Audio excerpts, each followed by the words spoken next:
Assalamualaikum warahmatullahi wabarakatuh. Sambungan surah Abasa.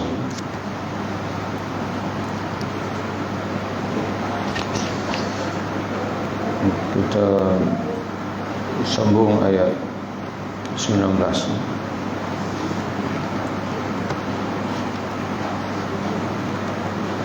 Bismillahirrahmanirrahim. Alhamdulillahirabbil alamin. Wassalatu wassalamu ala nabiyyina wa habibina wa syafi'ina Muhammad bin Abdullah wa ala alihi wa ashabihi wa man ihtada bihadihi wastanna bi sunnatihi ila yaumiddin, amma ba'd.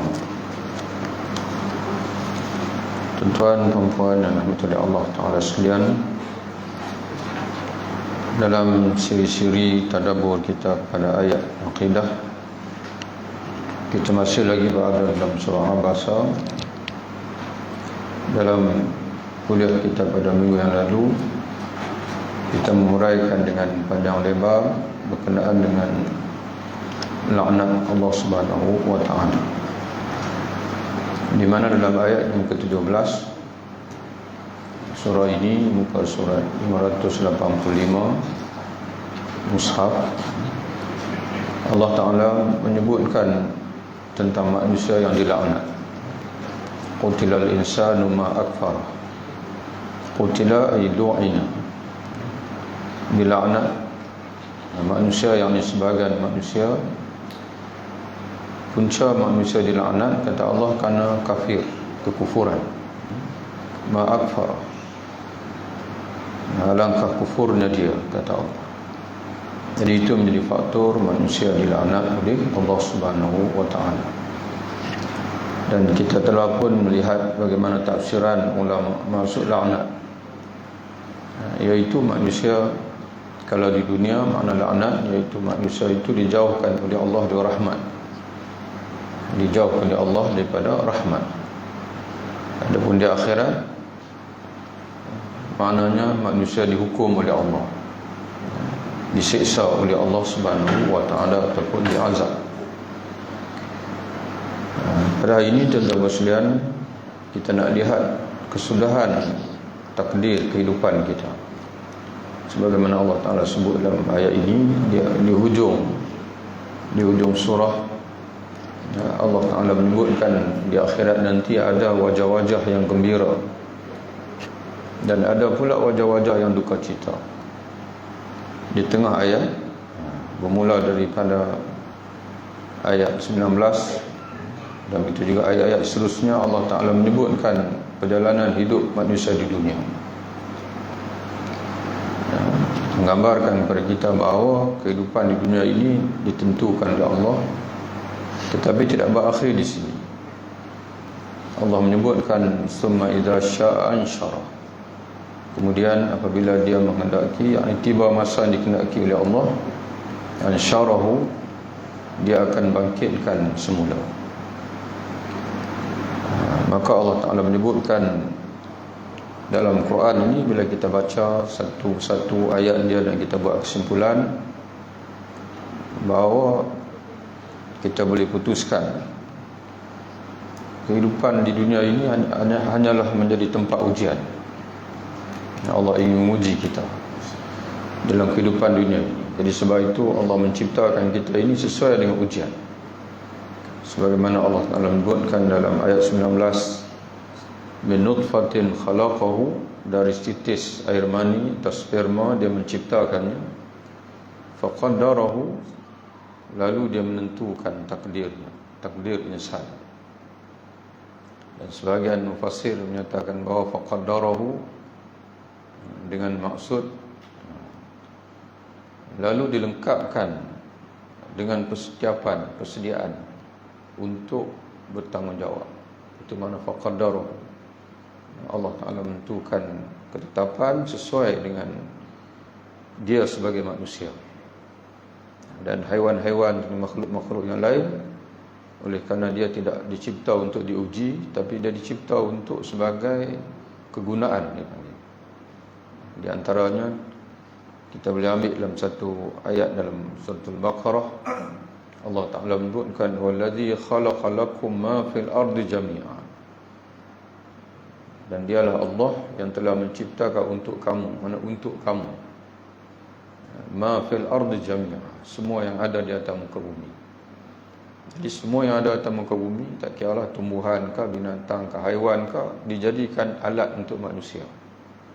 Tapi kita pula, tuan-tuan sekalian, bukan begitu takdir kehidupan kita. Wa ma khalaqtul jinna wal insa illa liya'budun. Dalam surah Az-Zariyat di hujung Allah Ta'ala menyebutkan, tidak aku menciptakan jin dan manusia, dan kita manusia, melainkan liya'buduni, melainkan untuk mereka menyembahku. Yang lain-lain itu diciptakan untuk kita, dan kita pula diciptakan untuk ibadatullah. Jadi kalau di akhirat nanti Allah Ta'ala akan satu persatu tutur kata kita, telinga kita, pendengaran kita, perjalanan kita dan sebagainya. Tuan-tuan sekalian, Allah Ta'ala akan hisab apakah sesuai perjalanan kita itu sebagai hamba Allah Ta'ala.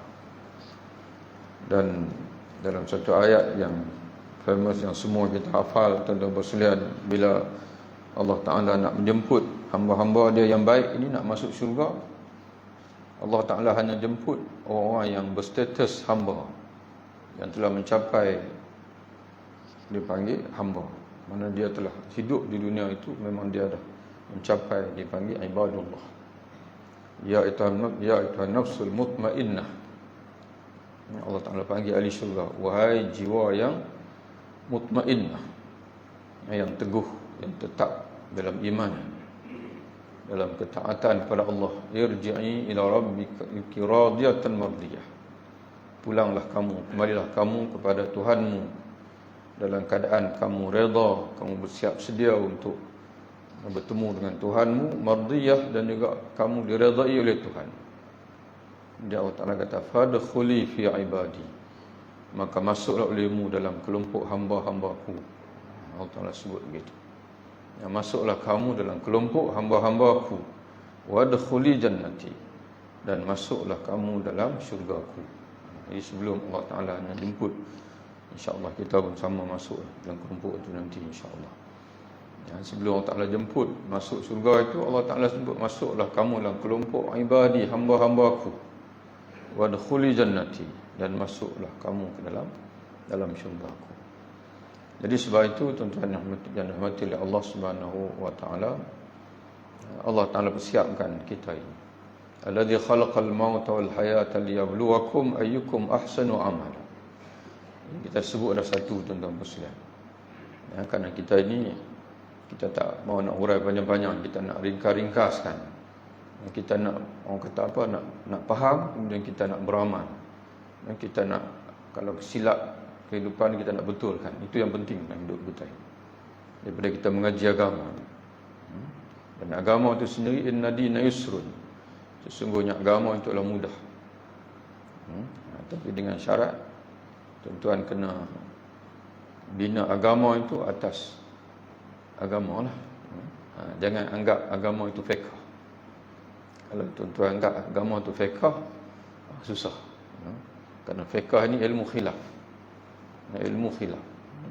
Kaunu kata begini, kaunu kata begini. Ini agama ni, tuan sekalian, ialah macam mana kita nak memahami nas Quran hadis, itu sebenarnya agama. Yang ada ulama sendiri mujtahid sebenarnya, mereka nak memahamkan kita. Tapi mutaakhir ni, bila orang minat sangat-sangat kepada pengajian fiqh itu, dia tinggalkan Quran, dia tinggalkan hadis. Dia tak minat dah nak mengaji Quran, teks tu dia panggil. Dalam bahasa kita teks nas tu. Sehingga kan kita dikurniakan 60, tapi banyak sikit sangat kita mengaji nas Quran. Padahal tuan-tuan sekalian, Quran turun 23 tahun. Jadi orang yang melepasi usia itu, dia tak ada alasan di akhirat nanti. Ya, kerana mungkin faktornya kerana kita sibuk dengan benda lain. Jadi sebab itu, tuan-tuan sekalian, itu yang pertama tadi, kita dah faham dah. Bahasanya tujuan kita dijadikan oleh Allah itu adalah ibadatullah, untuk mengabdikan diri kepada Allah. Dan itu adalah hak Allah Ta'ala. Itu adalah hak Allah Subhanahu Wa Taala yang Allah Taala nak kita tunaikan hak dia, dan dia janji orang menunaikan hak dia, dia akan bagi syurga. Dalam satu hadis Nabi pernah bertanya para sahabat, atadruna ma haqqullahi 'alal ibad? Tahukah kamu apa itu hak Allah Taala yang tertanggung atas hamba-hambanya? Mana kewajipan hamba kepada Allah. Lalu para sahabat menjawab, Allah wa Rasul a'lam. Allah dan Rasulnya lah yang paling mengetahui. Lalu Nabi SAW menjawab, hak Allah ke atas hamba ialah kamu menyembah Allah wala tusyriku bi syai'an, tanpa mensyirikkan sesuatu dengan dia. Itu hak Allah Taala. Dan Rasulullah tanya lagi, tahukah kamu pula apa hak hamba atas Allah? Bila hamba menunaikan hak Allah, Allah Taala berjanji untuk menunaikan hak mereka. Lalu para sahabat menjawab sekali lagi, Allah wa Rasul a'lam. Allah dan Rasulnya yang lebih mengetahui.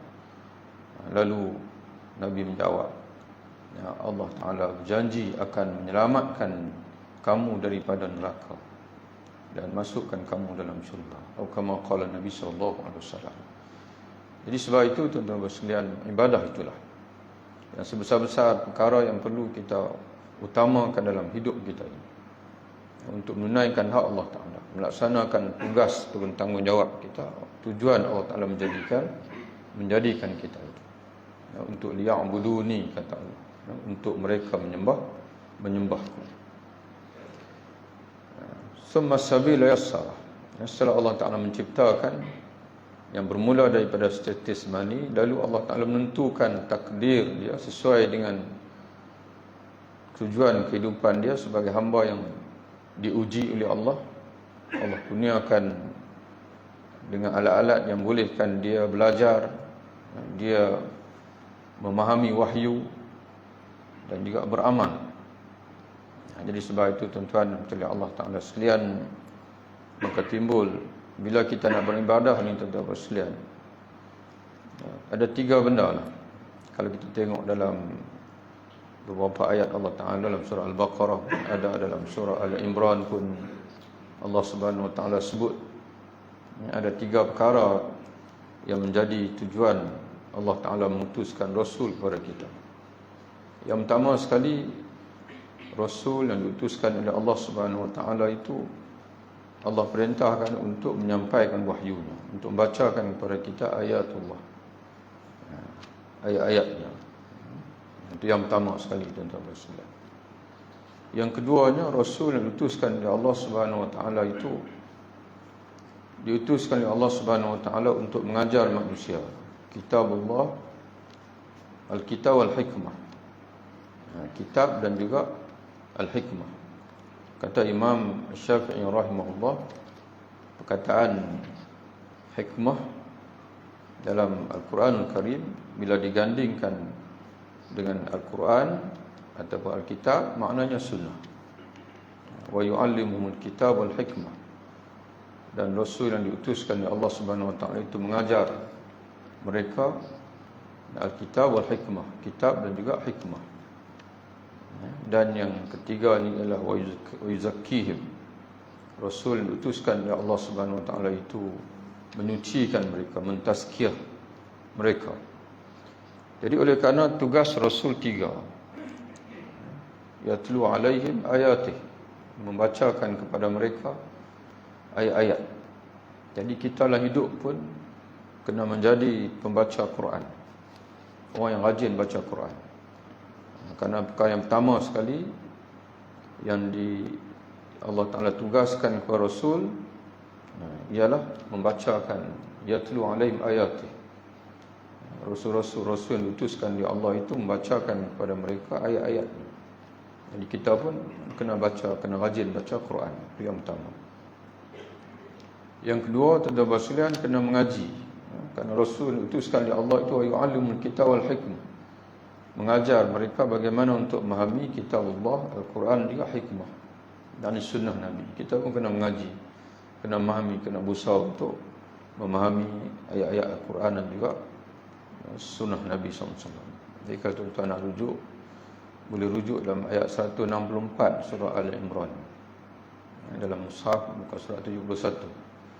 Allah Ta'ala menyebutkan laqad manallahu 'alal mu'minin, sesungguhnya Allah telah mengurniakan kepada orang-orang beriman. Ini Rasulullah ni adalah kurniaan Allah kepada kita orang beriman. Idz ba'atsa fihim rasulan, tak kala dia mengutuskan di antara mereka ataupun untuk mereka rasulan, seorang rasul, yakni Nabi Muhammad SAW, min anfusihim, dari kalangan mereka sendiri, yakni bukan dari kalangan makhluk yang lain, bukan daripada malaikat, tapi di kalangan manusia sendiri yang sama seperti mereka, yang mudah untuk mereka ikuti. Di mana rasul ini, kata Allah, yatlu alaihim ayatih, membacakan kepada mereka ayat-ayatnya, yakni Quran. Wa yu'allim wa yuzakkihim, dan membersihkan dosa-dosa mereka. Dalam surah Al-Baqarah Allah Ta'ala mulakan, Allah Ta'ala dulukan wa yu'allim, mengajar. Tapi dalam surah Al-Imran ini Allah Ta'ala dulukan yuzakkihim. Wa yu'allimul kitab wal hikmah, dan Rasul itu mengajar mereka kitabullah dan juga hikmah, ini as-sunnah. Wa in kana min qabl fi dhalalin mubin, sekalipun dahulunya sebelum kedatangan Rasul ini, dan mereka benar-benar berada dalam kesesatan yang nyata. Jadi dengan Rasul yang diutus oleh Allah ini kita mendapat hidayah.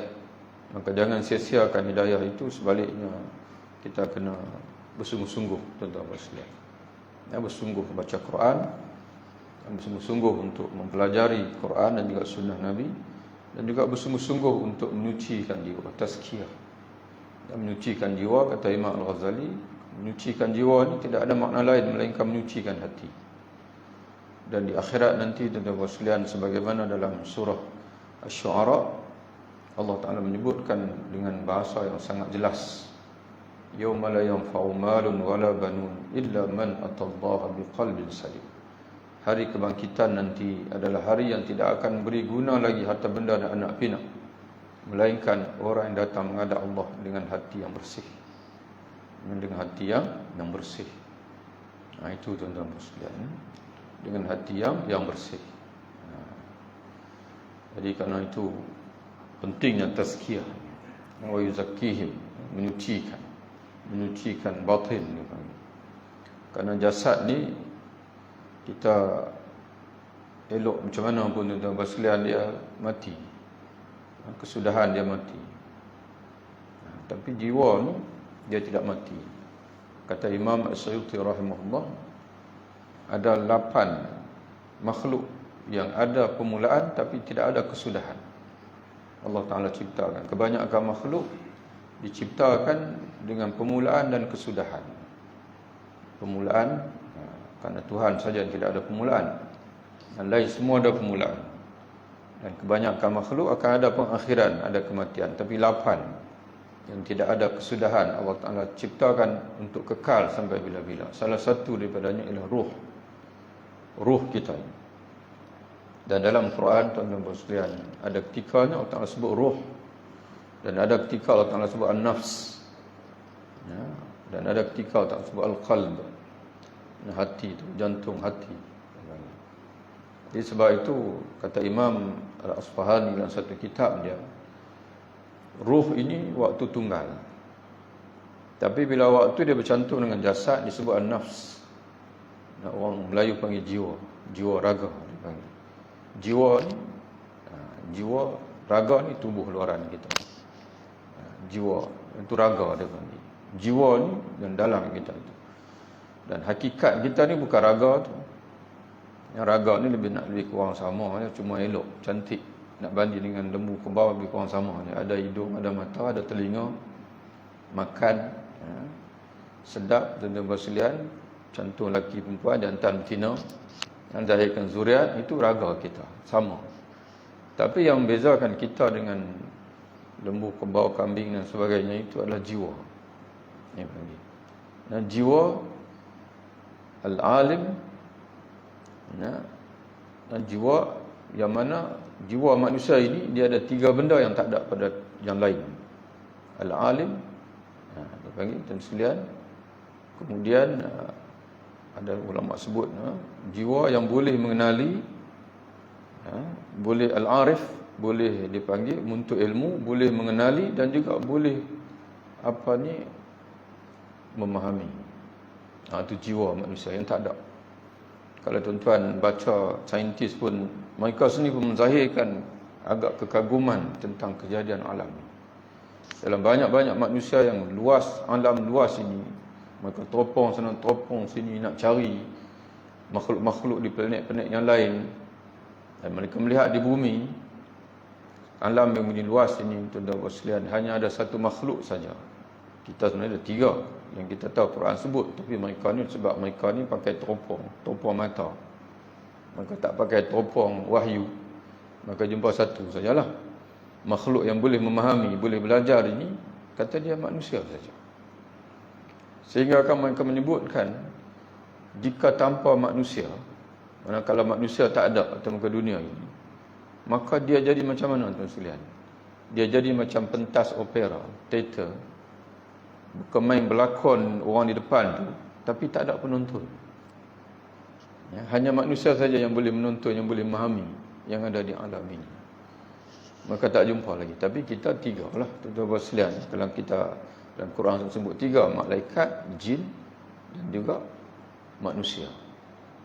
Di atas muka dunia ni, tuan-tuan sekalian, kalau tuan-tuan buat masuk keldai ke monyet ke kera ke masuk sekolah, suruh mengaji, tak boleh, tuan-tuan sekalian. Bagi masalah setahun ke 2 tahun, 10 tahun pun dia tak boleh mengaji. Tapi manusia ni, tuan-tuan sekalian, dia boleh mengaji. Dan memang Allah Ta'ala sejak awal penciptaan Nabi Adam lagi pun, wa'allama Adam al-asma'a kullaha. Kita baca dah semua, kita ulang balik. Allah mengajar Adam nama-nama semua dia. Nama-nama dia sendiri, nama malaikat yang ada depan dia, segala yang ada di alam ini. Adam boleh sebut satu. Dan manusia ni, otak dia ni, tuan-tuan sekalian, dia nak mengaji apa semua boleh. Dan tak mau mengaji pun tak apa.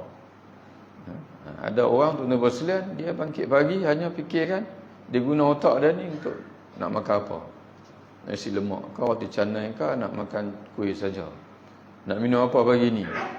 Teh tarik, kopi, yang tu saja. Padahal otak ni terlalu hebat.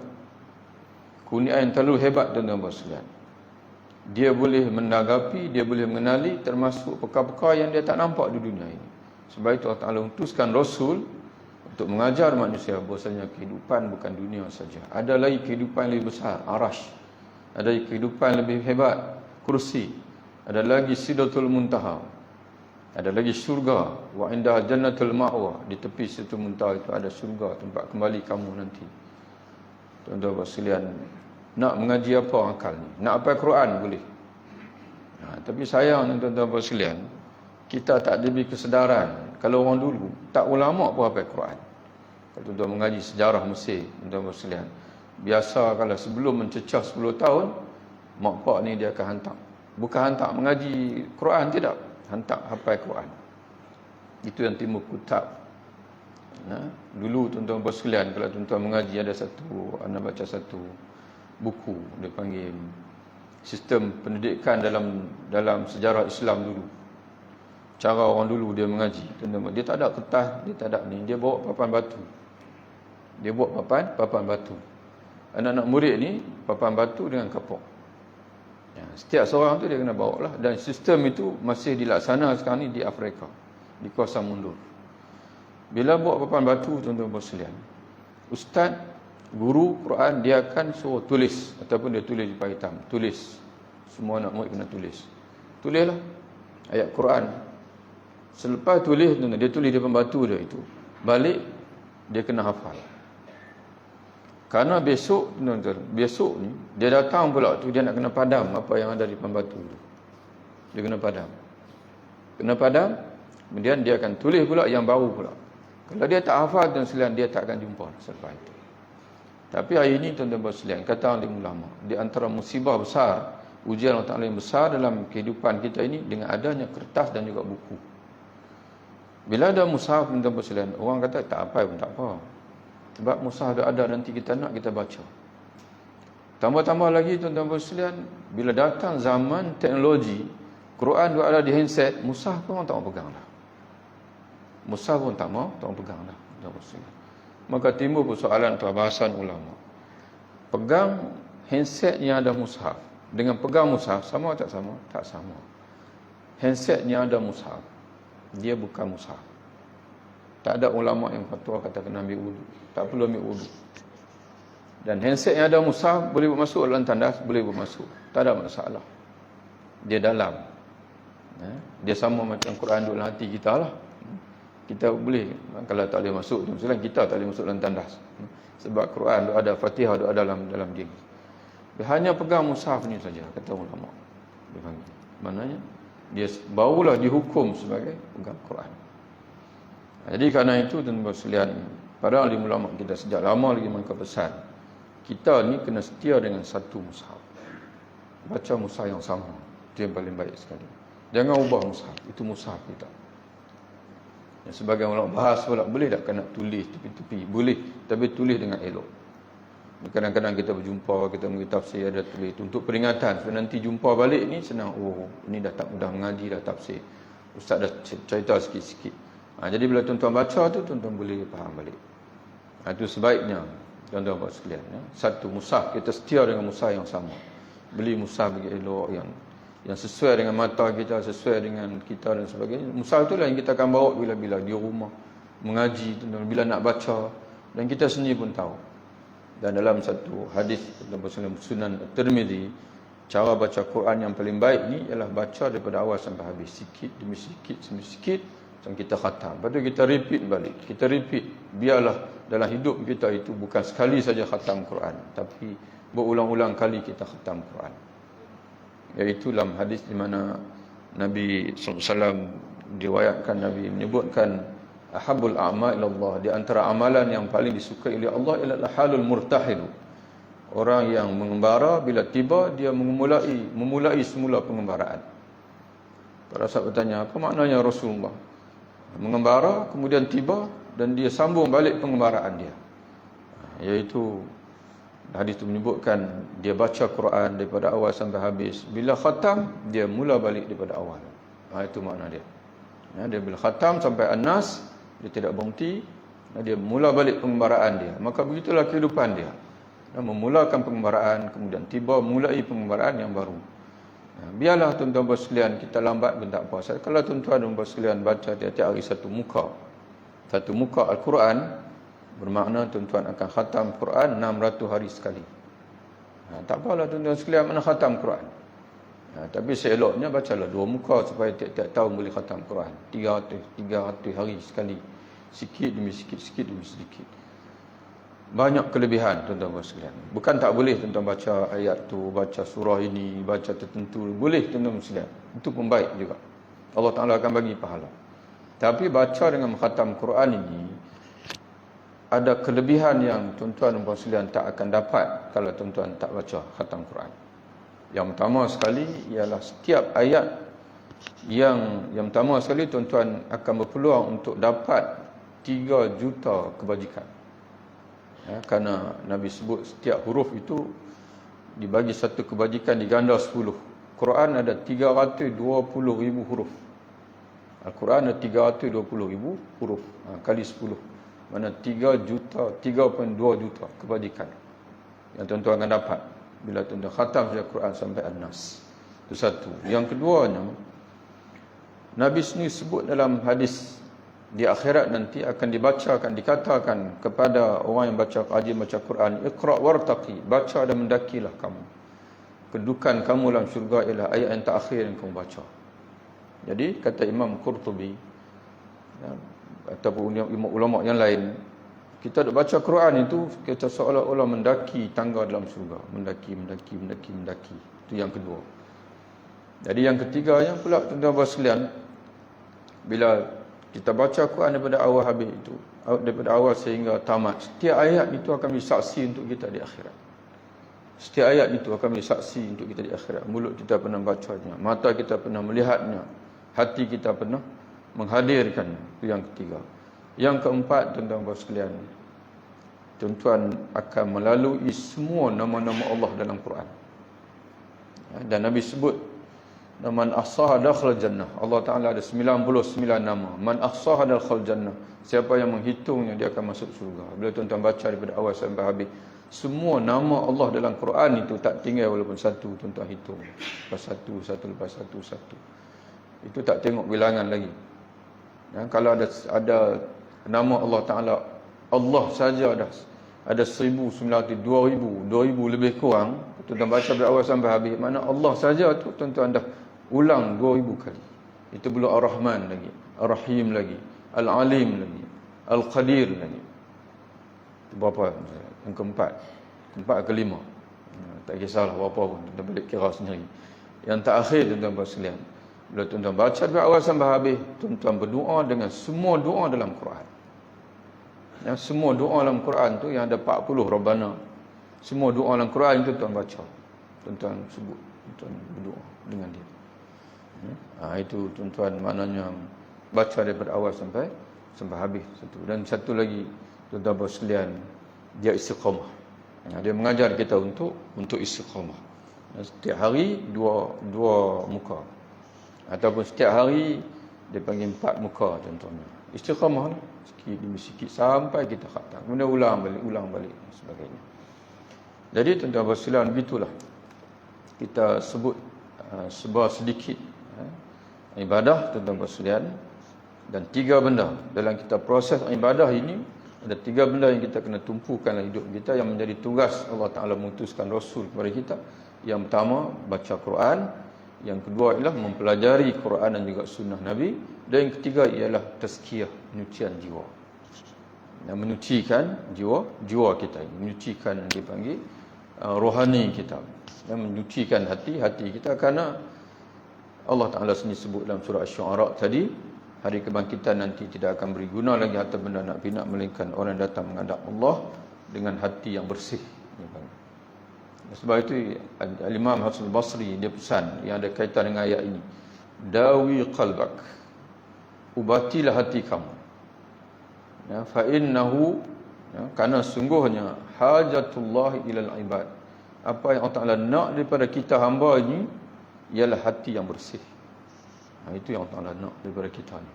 Kita menghadap dia dengan hati yang bersih. Seolah-olah tuan-tuan sekalian kita baca Quran, seolah-olah macam kita semayang, semua ni tuan-tuan sekalian nak menyucikan, dia panggil rohani kita, menyucikan hati kita, yang menyucikan jiwa kita tu, supaya kita menghadap Allah Ta'ala nanti dengan jiwa yang bersih, dengan hati yang bersih.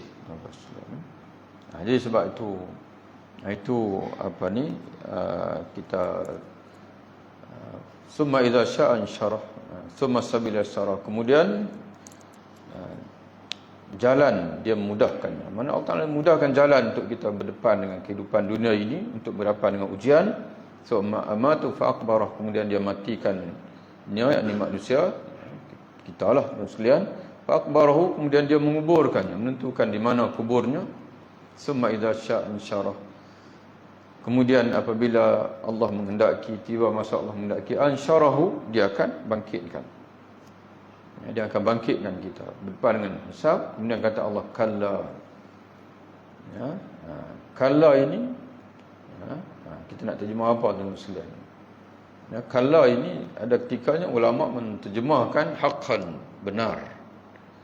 Dan ada ketika ulama menterjemahkan kalla ini la lirad'i wa zajri, jangan begitu. Jangan begitu. Kalau melihat kepada apa yang Allah nak sebut selepas ini, lamma yaqdi ma amarah, belum dia menunaikan apa yang dia diperintahkan oleh Allah kepada dia. Karena manusia ni tuan-tuan sekalian, di antara perkara yang dia rasa tu ialah dia dah cukup dah buat persiapan. Kata Allah, kalla, belum lagi. Kamu belum bersiap sedia. Sebab apa belum bersiap sedia? Lamma yaqdi ma amarah. Kerana manusia ni belum membuat persiapan apa-apa. Sebab apa dia belum buat persiapan apa-apa? Lamma yaqdi ma amarah, kerana dia belum menunaikan apa yang Allah Ta'ala perintahkan untuk dia. Jadi sebab itu tuan-tuan sekalian, oleh kerana Allah Ta'ala kata, bila tiba masa dia akan bangkitkan kita, maka kita kena buat persiapan. Kamu belum buat persiapan selagi kamu tidak melaksanakan ma amarahullah, apa yang Allah Ta'ala perintah kepada kamu. Jadi sebab itu tuan-tuan sekalian, kita duk mengaji agama ni ialah kita duk mengaji lepas satu perintah Allah Ta'ala. Dan kita follow saja tuan-tuan sekalian, ikut saja. Sebab itu agama ni tuan-tuan sekalian, jangan kita berfikir untuk mencari benda pelik, benda baru. Kita mesti buat benda yang sama dengan orang dulu buat. Itu agama. Kita kena tanya, Rasulullah buat apa, sahabat buat apa? Rasulullah mengaji apa, para sahabat mengaji apa? Yang sama kita mengaji, yang sama kita buat. Dan kita ikut agenda tu. Tuan-tuan sekalian, dia ada harian, ada mingguan, ada bulanan, ada tahunan, ada semua hidup. Ya.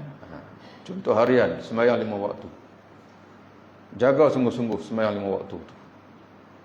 Kemudian mingguan, orang lelaki ada mingguan, sembahyang Jumaat. Sebab itu tuan-tuan sekalian, kita dah asalnya pernah sebut juga sebelum ni. Ramai orang terlepas pandang. Ramai dia mengejar, macam kita kuliah kita buat malam ni tuan-tuan sekalian. Tuan-tuan tak main pun tak apa, tak ada berdosa apa. Ya. Tapi kalau ada satu majlis ilmu, kalau perempuan, tuan-tuan, kalau tak main, berdosa. Tapi ramai orang, dia main tapi dia lena. Sebab tak syok, dia kata. Apa dia tuan-tuan sekalian tu? Khutbah Jumaat.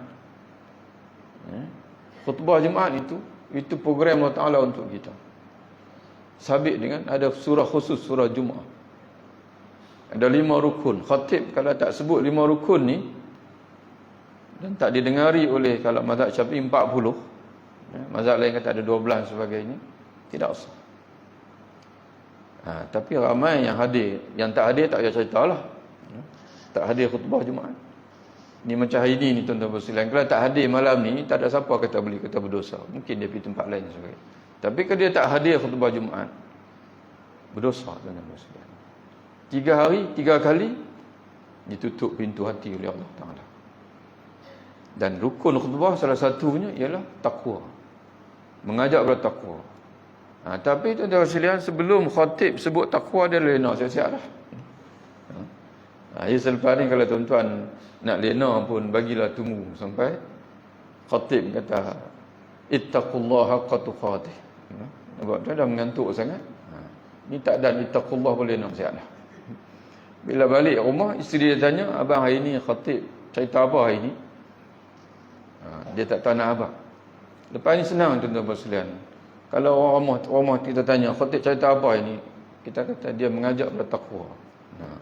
Tuan-tuan tak bohong, insya-Allah. Memang itulah agenda. Agenda tetap takwa. Tiap-tiap minggu kena dengar takwa. Tiap-tiap minggu kena dengar takwa. Dan sepatutnya orang lelaki dia balik di rumah pun dia kena atur keluarga dan menjadi keluarga yang bertakwa pada Allah Subhanahu Wa Taala. Dan pemimpin pun dia hadir tiap-tiap Jumaat, dia pun tahu dah. Kata tanggungjawab dia adalah menjadi pemimpin yang bertakwa dan mendidik rakyat untuk menjadi rakyat yang bertakwa kepada Allah Taala. Tapi ramai orang dia mengejar, dia panggil. Dia mengejar yang bawah tapi dia terlepas pandang. Sama juga ibadat pun. Ada orang tuan-tuan sekalian, dia fokus pada ibadat-ibadat yang banyak. Ya, supaya orang kata dia buat banyak tuan-tuan sekalian. Tidak tuan-tuan sekalian. Allah Ta'ala sendiri sebut dalam satu hadis, wa ma taqarraba ilayya 'abdi, tidak hamba-Ku melakukan suatu ibadah untuk dia mendekatkan dirinya kepada Aku yang paling Aku suka, kata Allah, melebihi daripada ma aftaratu alaih, ibadat yang Aku fardukan ke atasnya. Jaga sembahyang fardu, jaga puasa fardu, zakat dan sekalian. Selepas itu baru kita lebarkan kepada yang sunat. Setelah hadis tadi ni Allah Ta'ala sebut tadi, bila dia buat yang fardu, setelah itu kata Allah, wala yazalu yataqarrabu ilayya bin nawafil, dia sambung pula dengan melakukan sunat-sunat hatta uhibbahu, sehingga aku kasih kepada dia. Mula yang fardu, kemudian tambah yang sunat. Barulah kita ni akan jadi kekasih Allah Subhanahu Wa Ta'ala. Cuma tuan-tuan sekalian, semua kita tahu dah. Cabaran kita para ahli ulama kita menyatakan bahawa macam mana kita nak ambil semangat tu. Semangat bersungguh-sungguh melaksanakan yang fardu, diikuti yang sunat. Itu yang kita kena baca hadis-hadis fadail dia panggil. Pilihlah mana-mana pun tuan-tuan sekalian. Dan kitab yang paling baik sekali kalau tuan-tuan boleh ada di rumah, baca satu. Tadi Quran tadi kita baca. Quran baca setiap hari 2 muka. Lebih lagi baguslah, boleh khatam cepat. Hadis tuan-tuan sekalian, beli kitab Riyadhus Salihin. Beli kitab Riyadhus Salihin. Satu hari tuan-tuan baca sendiri, senang faham. Kalau ustaz ada mengajar lagi baiklah. Tak ada mengajar membaca. Buka bahagian fadilat amalan duduk di ujung tu. Baca berulang kali. Fadilat baca Quran, fadilat sembahyang, fadilat waktu, fadilat rawatib, supaya semangat tu sentiasa datang. Sentiasa datang. Dan kita sentiasa segar semangat kita dalam hati tu sentiasa segar. Oh, kalau buat gini dapat gini. Kalau buat gini dapat gini, dapat masuk surga. Selamat daripada neraka dan sebagainya. Itu fadail. Ya, itu tuan-tuan sekalian. Ada lagi lah kitab-kitab lain yang yang boleh tuan-tuan baca juga. Pentingnya tuan-tuan sekalian. Kerana dia targhib ni bang. Memberi semangat kepada kita untuk sonok kita, berasa sonok kita beramal. Kemudian yang terakhir tuan-tuan sekalian, surah ini. Kita pun tak, bukan kerana kita disiplin kita ni, ayat-ayat akidah. Ujung surah ini Allah Ta'ala menyebutkan bila orang itu taat pada Allah, apa akan berlaku pada di akhirat? Wujuhun yawma idzin musfirah. Ada wajah-wajah pada hari itu berseri-seri. Ini penghujung hidup kita. Takdir hujung tuan-tuan sekalian. Kalau kita beriman, beramal soleh, kita akan menghadap Allah. Bila menghadap Allah Ta'ala tuan-tuan sekalian, wajah kita sangat indah, sangat berseri-seri. Ini apa dalil bahasanya wajah berseri ini kerana melihat Allah Ta'ala. Dalam surah Al-Qiyamah Allah Ta'ala sebut, wujuhun yawma idzin nadhirah ila rabbiha nadhirah. Wajah-wajah pada hari itu, ini ada wajah-wajah pada hari itu, nadhiratun, berseri-seri. Kenapa berseri-seri? Kata Allah, ila rabbiha nadhirah, kerana memandang kepada Tuhan. Bukan sekadar kita menghadap Allah tuan-tuan sekalian. Itu takdir hujung hidup kita tu, penghujung dipanggil. Lepas tak pindah mana-mana lagi dah. Masuk dalam syurga, tak pindah mana-mana lagi dah. Tak ada lagi dah alam lagi selepas itu dah. Itu alam penghujung bagi kita. Nama pun yaumul akhirah. Allah Ta'ala tunjuk diri dia. Allah Ta'ala tunjuk diri dia. Kita dah sebut zat-zat itu dirilah. Zat itu makna diri, nafs dia panggil. Diri Allah Ta'ala, zat dia. Allah Ta'ala tunjuk. Dan pada saat itu wajah-wajah yang mandang Allah itu, kata Allah di sini, musfirah, berseri-seri, dhahikatun mustabsyirah, yang tertawa lagi bersukaria, gembira tuan-tuan sekalian. Dhahikah, senyum tak berhenti. Dhahikatun mustabsyirah, yang bersukaria. Kita bagi laluan azan, kemudian kita sambung satu ayat, dua ayat lagi, kita berhenti insya-Allah.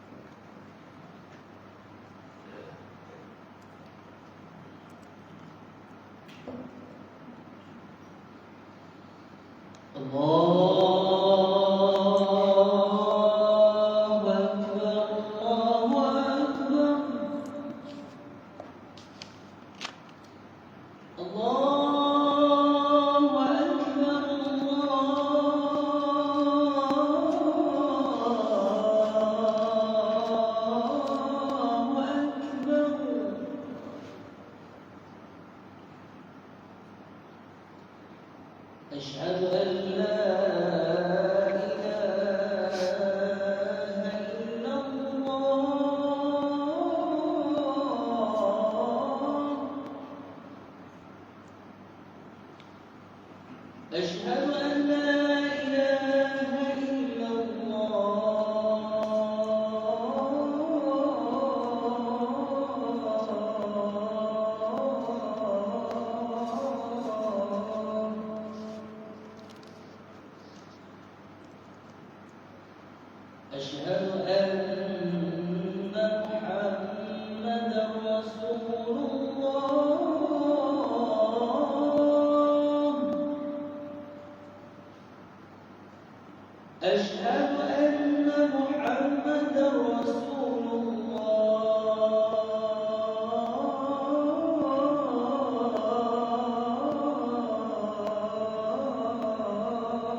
حي على الفلاح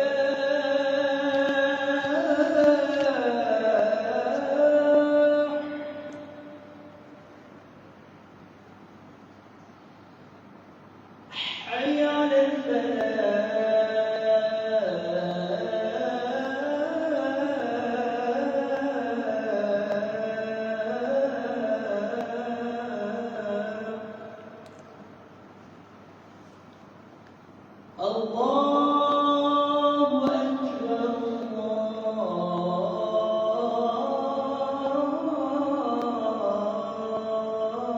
أكبر لا إله إلا الله.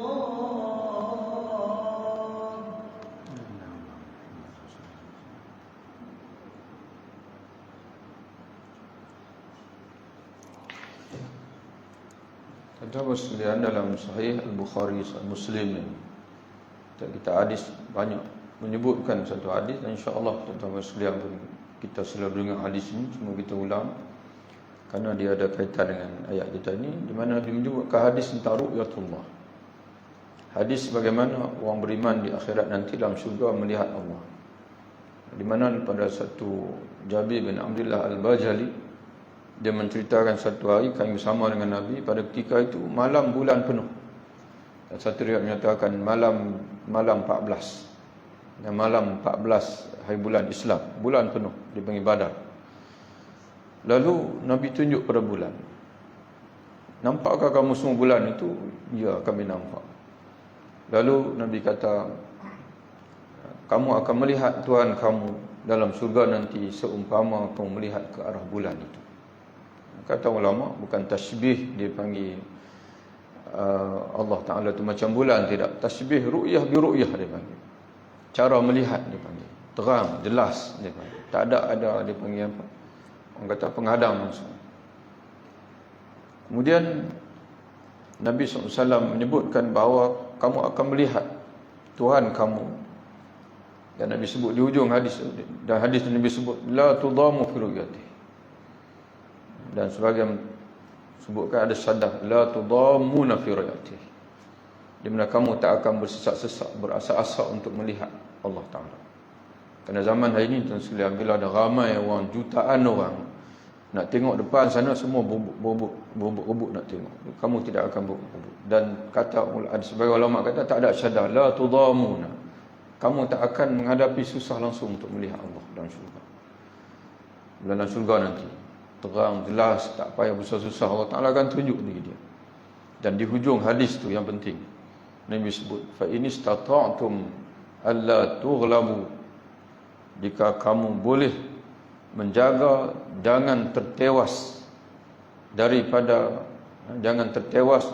memelihara salat sebelum terbenam matahari dan juga salat selepas sebelum terbenam matahari, selepas terbit terbenam matahari, selepas, jika kamu dapat melihara salat dipanggil, maksud Nabi itulah salat subuh dan juga maghrib, fa'alu, lakukanlah.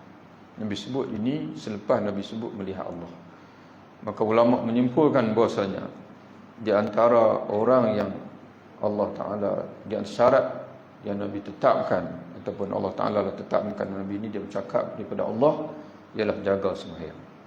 Dan sembahyang yang paling susah dijaga ialah subuh dan juga asar. Subuh dan juga asar. Sembahyang dipanggil sembahyang sebelum terbit matahari, Nabi sebut, dan juga sebelum terbenam matahari, subuh dan juga asar. Jadi sebab itu tuan-tuan bersekalian, di antara perkara yang kalau betul lah kita nak menghadap Allah dalam keadaan Allah Ta'ala menerima baik kita ini, dan dalam keadaan kita tak terhalang untuk melihat Allah Ta'ala, ialah dengan kita sembahyang sungguh-sungguh, menjaga salat fardu, terutama sekali salat. Dan kata ulama, maksud jaga di sini di antaranya ialah dengan melakukannya secara berjamaah, termasuk lebih orang lelaki. Kemudian Allah Ta'ala tutup dengan melihat pula, dengan menunjuk pula, dan menceritakan pula wajah satu lagi, wujuh yauma idzin 'alaiha ghabar, dan ada pula wajah-wajah pada hari itu yang di atas wajah itu tertutup debu ataupun suram, tidak ceria, tidak bercahaya, tapi suram, tarhaquha qatarah, diliputi oleh dipanggil kegelapan, qatarah, debu. Sebagian ulama mentafsirkan debu, dan ada ulama mentafsirkan zulmatun, kegelapan. Ulaika humul kafaratul fajar, mereka itu ialah orang-orang yang kafir lagi yang durhaka. Jadi tuan-tuan sekalian, malam ni kita nak tutuplah ayat akidah kita, selesai dengan ayat ini, dan insya-Allah mula minggu depan kalau tuan-tuan setujulah kita dah selesai akidah, bukanlah selesai habis. Selain maknanya sesi inilah selesai akidah, kita nak masuk pula nak tengok amalan. Ya, ini insya-Allah kita nak mengaji kitab Riyadhus Shalihin tadi ni, bahagian ujung dipanggil nak tengok kelebihan-kelebihan amalan. Mungkin dalam 10 siri ke contohnya yang kita baca, dan supaya kita ni amalan apa yang kita nak buat, kita kena kenal Allah. Amalan apa yang Nabi sendiri sebut, yang memberi orang kata apa, pahala yang banyak kepada kita, persiapan untuk kita di akhirat. Ujung tuan-tuan yang ada di rumah tu kita ada Shalihin, bawa insya-Allah. Ya, yang tak ada lagi pergi cari. Dan kalau tak mau cari pun masjid lah kot, putus stik lah ujung tu. Ujung bahagian kelebihan bab fadail amal saja dalam kitab Riyadhus Shalihin itu insya-Allah. Wabillahi taufiq. Assalamualaikum warahmatullahi wabarakatuh.